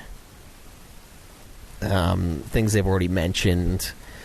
We've got the voice acting. It all sounds fine to me. The combat looks cool. The HUD looks like 15's HUD. So, I mean, it's not bad. I mean, it's going to be made on the Unreal engine, so it's not technically the same as 15, but it does look like they're kind of mimicking that in a lot of ways. And it almost feels like Square Enix can't make a game that's not Final Fantasy 15 lately. And that's not a bad thing, but like Kingdom Hearts 3... hearing it from Craig was telling me about a bunch of the features the game has, and it's like they've got the little snapshot thing, they've got like the warp thing he mentioned, I think, and it just sounded like they just have implemented all these cool things into 15, and they just keep implementing them into their future games, which I didn't really see any of that in 7, but I don't know, I wouldn't be surprised. And that's not really a bad thing. It's just weird because it takes away from the uniqueness of each title, you know, like having the little photo mode thing where someone's randomly snapping photos of you while you're doing your thing is kind of a cool idea, but like having it every time sort of takes away the novelty of it. But I don't know, as far as getting back to the trailer, it looked okay, and I'm gonna buy it, so I mean, I hope it's gonna be... Yeah, we're gonna end up playing it for this podcast because I'm not on New Decline anymore. Yeah, we're gonna play it. We're gonna review it, and I'm excited to play it. I just I don't know. We didn't really see a whole lot with that trailer. I mean, you're kind of right. It wasn't anything super crazy. Just kind of what they've told us now is in front of us and being shown instead of just talked about. And I'm excited to see what else they come out with. And what are you thinking on a release date for part 1 of this thing? I know a lot of people in the PSN chat for the podcasts, they kind of are thinking it's going to come out this year. Still going to do the multi-part thing, you think? Oh, yeah, I think they totally are. Next March. Next March? Yeah, that's my guess. I think you're probably right, but I'll go January 2020. Just because they did that with Kingdom Hearts 3. After Christmas? Yeah. Oh, yeah, and that was a dumb move for Kingdom Hearts 3. Like, why the fuck would you not put that out in December? Yeah, I can't remember what their reasoning... Oh, it was because they wanted a strong quarter 1. But it's like, money now, money a week from now. Like, what? Whatever. It's the imaginary stock value of the company. Yeah. Yeah, they wanted versus versus actual money coming in and out of the company, because the company only makes money off of stocks when it sells the shares initially. God damn it! Well, that's so fucking weird. All right, I know. I guess they have stock in their own company, so the worth of the company and what they can sell changes. But right, it's still like one of the weirdest fucking like things that human beings have ever come up with is the stock market. It's just like a weird fucking system that just like makes big companies really stagnant. Yeah, it kind of does. Yeah, it makes them like not want to do risks and do these crazy things that allow them to innovate. Except for Amazon. Amazon is just like, fuck it, we'll buy Whole Foods, and now we have a trucking network. Like, that's the only reason why they bought Whole Foods, is because they wanted their like warehousing networks, and then they're like, yeah, we'll keep it open. I mean, why not? Should have just bought FedEx instead of fucking. I'm sure they tried, actually. Probably. Think about that. But yeah, it looks cool though. I mean, I'm excited. I hope they don't try to charge me $200 for every part. Yeah, if they still do that multi-part thing, which they're not giving us that much from later parts in the game at all, so guessing that is in fact the case. Yeah. This is weird. It's weird that they're doing it this way, right? I know. You know what I think? You know why I think they put so much into 15? I think they put so much into 15 so that they could tell themselves that something had finally surpassed FF7 and they could remake it. Because remember how they said that they weren't going to remake 7 until there's a Final Fantasy that outdoes it in quality and, like, overall... was one of the things they said they were going to do before they remade FF7. I think that's why they made 15 such a big deal. With, like, the multimedia rollout thing, with the movies, with the anime, with the little mini game, and, like, that huge event that they had for 15. I think that's why they did it. And I don't know if they necessarily did what they said they had to do to remake 7, but I think they planned on it. And that's why it's happening. If I ever meet Lena Headey... What the fuck? Oh, I'm going to bring that up. She's like, what? She's going to be like, what are you talking about? That thing that I had to do that one time? Oh, my God. Yeah. It's like, you were one of the catalysts for Final Fantasy VII Remake. It's like, I didn't understand a single word you just said to me. Wait, what are you talking about? I don't want to hear about your fantasies, kid. Like 3-hour gig I had, and then I was contractually obliged to be at some like thing. I had no idea what the fuck was going on. Yeah, a bunch of people ask me questions about these video games that I've never touched. Yeah, that's... To my listeners out there who... They just need to know that these actors, they're not playing the fucking video games. There's some that do, to be fair. Those are going to be brought up to me on Twitter if I don't say that. But most of them don't, right? And they're just there for a paycheck and some, like, something on their resume and something to move forward with. Yeah. These actors are, and obviously experienced, but these actors are not. And probably the groupies, too. That's probably part of it. Yeah. These actors are not playing these games, guys. No. Like, hardly any of them. There's not that much money in it for them. I think that's a big part of it. But yeah, they're just not playing these games. Stop asking them to get. Every time I'm at a fucking Comic-Con or something, they always ask. I know. It's fine if it's Ray Chase, because he does play. At least he says he does, and he's very convincing about it. Yes. Which is probably more valuable than actually playing the game. Past that, I remember it was like Allie Hillis. Every time she's in it, she's like, oh, I played it for a bit. Yeah, she's just like, I played the demo. Leave me. Don't stop asking me about the game, man. Yeah, it's always so weird. Yeah, they don't just remember. They don't do it. Their passion just assume they don't. Isn't the game. Their passion is acting and drama. Yeah, That's what their passion is themselves. Yeah. Go ask the game designer, like, how it went or what other games he's into, because he or she is probably the one who's like game oriented. Yeah, right? exactly. Like the person creating the battle system, or programming events. Right. Like, come on. It's like why you asked. That person's probably got a game passion. Yeah, it's why you asked Joe what podcasts he listens to, because we are on a podcast. Thus, you would assume we would listen to podcasts, right? Those are the guys you got to ask. Not Allie Hillis or fucking Susan Calloway. Oh, God, stop. Guys, everybody who's listening to me now, anybody in, like, the area of my voice, ask about things that they actually do. Yeah, because there's someone out there with a great question that was usurped by you asking her how she felt about the latest expansion. To which she answers, "Oh, I haven't had a chance to play it yet," which really means, I'm never gonna fucking play that game. I'm busy making songs.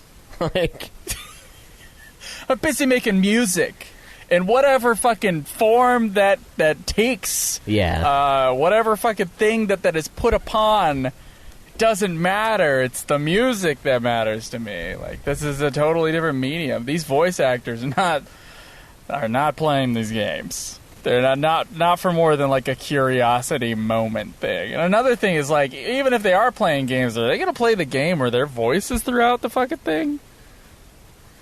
Yeah, I don't know. Yeah. I can't see it. A lot of people don't like to watch themselves on screen or hear their voice being recorded back. You think that they're going to be playing the game that they were hired to be a voice on? Like, this is bizarre, guys. Like, one person has already asked it a million times. Go on Google and find the answer, and find a really cool question, a really, like, an interesting insight to, like, the process. Yeah.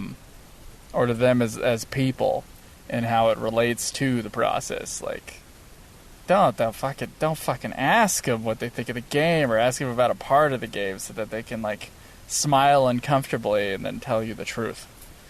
Yeah. Oh, man. It happens every time, though. Every time, man. It happens every time, and I'm like, man, look, I know you don't get out of the house.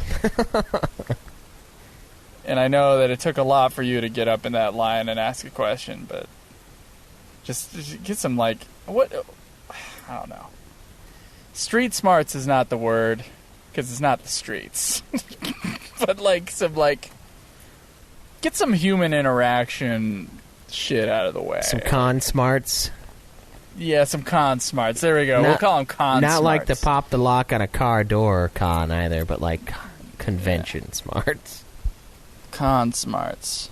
Kind of like, don't grab someone in cosplay, like, and take a picture without their permission. Don't ask the fucking voice actor if they played the game. Con smarts. There we go. Yeah. We will show you firsthand if you come to KupoCon with us. We will ask. We'll try to ask questions from the voice actors, and we'll show you what Con Smart is. Oh, another thing is, I got one more. So there's Brandon Sanderson we're at the convention. Brandon Sanderson was one author, and then the other author was a very famous author, but not as famous as Brandon Sanderson. The other author, he wrote 11 Thumps or something like that, right? Were you there? Was that me and you, Schweiss? No. Okay. It must have been me and Caleb Craig. I've only met his wife, like not him. One really famous author and then one not so famous author. Or, excuse me, one slightly less famous author. Any situation like that, okay, where you got the really famous person and then the slightly less famous person. Here's the thing. We're all uncomfortable that the second guy gets like one question out of 7 that are fucking asked in the fucking line. So please, God, if you're in the front of the line and there's 2 very famous people and one of them is way more famous than the other, you gotta go for a moment and be like, okay, how could I ask a question for both these people? Yeah. Or consider asking an interesting question that could have a back and forth for the person who is going to be speaking less.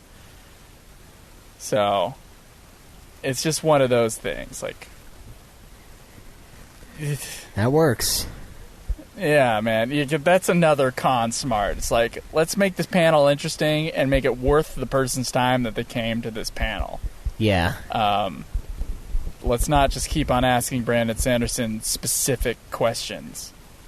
And another thing is, like, we could go ask those questions of Brandon Sanderson in a fucking signing line instead of at this fucking panel, which is like the group dynamic. Come on, guys! All right. I think he lives, like, within 10 miles of me also. No, I Googled it. It's like, where does Brandon Sanderson live? And it came up with a place in American Fork. Oh, okay. Yeah. It's like a pretty big house. I could find him. In America. I could just ask him, like, hey, Brandon. He teaches at BYU. And you know what? I have gotten a book signed by him, and he talked to us for, like, 45 minutes. Like, me, Caleb Craig, and Kyle Sanders all got our book signed, and like, one other guy. And we just talked after the signing was over. And he just, like, hung around. And it was cool. Yeah. Like, he's not an inaccessible dude at all. So, it might have been like 10 minutes. It wasn't 45 minutes. Sorry. But that would have been too much. That would have felt uncomfortable. But yeah, knowing when to walk away, shit like that. Con smarts, guys. Con smarts. Yeah.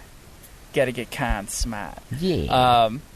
Speaking of not knowing when to walk away, we should probably end this episode. Yeah. Guys, if you like what we've done for the last nearly 5 years, I looked it up. May 20th is our 5-year anniversary, so 6 days away. I say we should record an episode on the 20th. We should try to make that work. So that would be I'll check. Sunday. I will put up my work schedule tonight, and I will find out. Okay. We're gonna make it work somehow.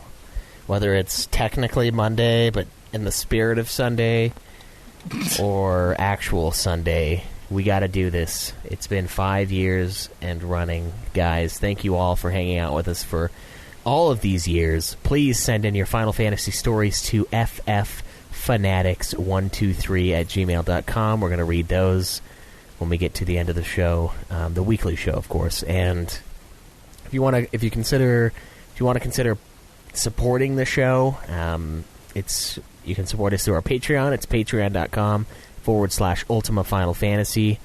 You can give us a PayPal donation if you would like, if that's easier for you. You can also purchase stuff through our Amazon link on our website. We get a minutia percentage suddenly. It was awesome like 2 years ago, and now Amazon is like, meh. But it still helps. It's a little bit. It helps keep the show's upkeep going, and allows us to go to awesome cons and meet up with you guys, like the KupoCon, which is kind of our last hurrah.